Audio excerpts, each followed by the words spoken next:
Roissetter, born in Freedom Fields, Plymouth, on the 9th of October 1950, just to introduce myself from the beginning, from the start. Just come to tell you about the concept, and the concept comes with a bundle. There's lots of changes that can be made afterwards, but the concept basically is that the four nations split into their own, where they look after themselves. They're all independent. They could be even a republic, but they could also remain as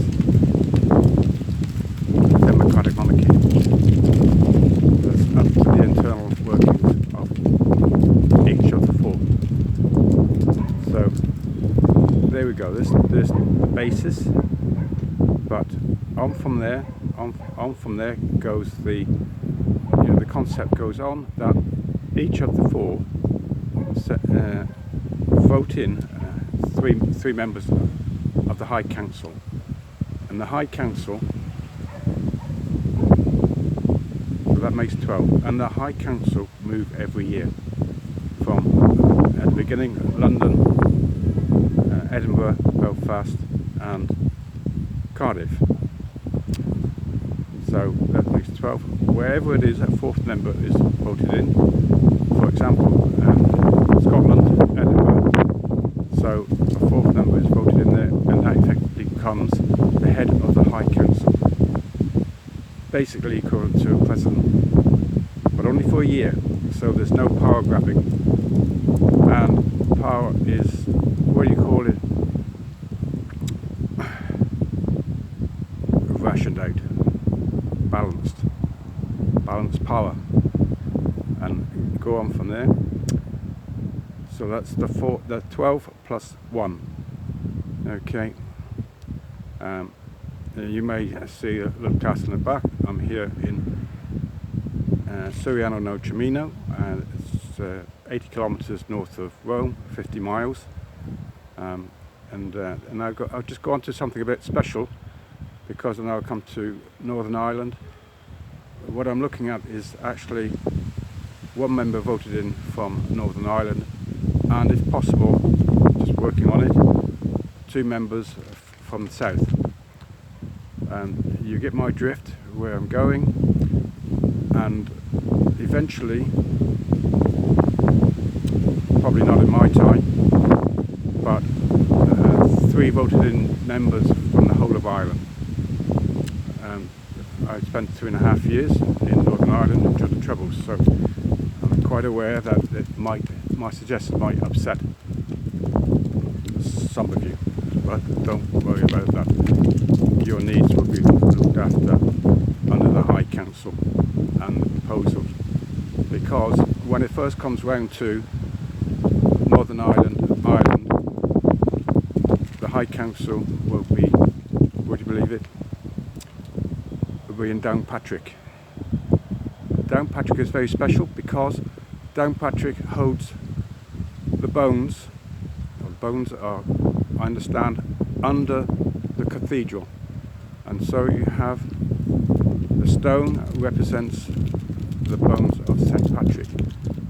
Now there's one thing that's common to you all in Ireland, and I have some great dues because of St. Patrick.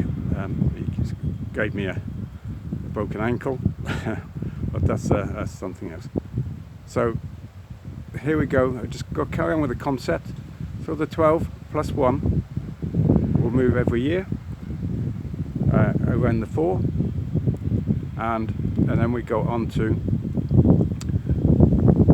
they will for the English Parliament, because it will be an English Parliament. The Scots have their Parliament, Northern Ireland have their Parliament, and Wales have theirs in Cardiff, of course. So now you get my drift. So the English, because I've got one foot in England and the other foot is in Cornwall on the West Bank, so part of the Celtic Crescent. So you get my drift. Then as we go along, come to a referendum, vote your own way for the EU, to stay in the EU, but it's more advisable that we stay in the EU, because we can have 4 representatives in the EU to start, I can't say, putting democratic changes within the EU.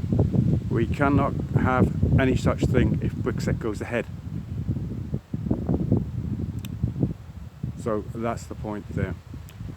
Another thing is that due to changes, the House of Lords will move under the Queen's House. Their legacy, they do a very good job. They will still be needed to assist in government, but they will not make any decisions with laws. The High Councillor will pass down what is to be discussed within each Parliament, and from there we'll see how it goes. So, with the House of Lords on one side, it opens a gap for representatives from the Commonwealth. Not to make laws or anything, but just to be there so that laws which are passed throughout the 4 and through the EU can also be balanced, if you can say, with our Commonwealth brothers. They've given a lot for us. About time we should give something back to them. So just to say about the concept,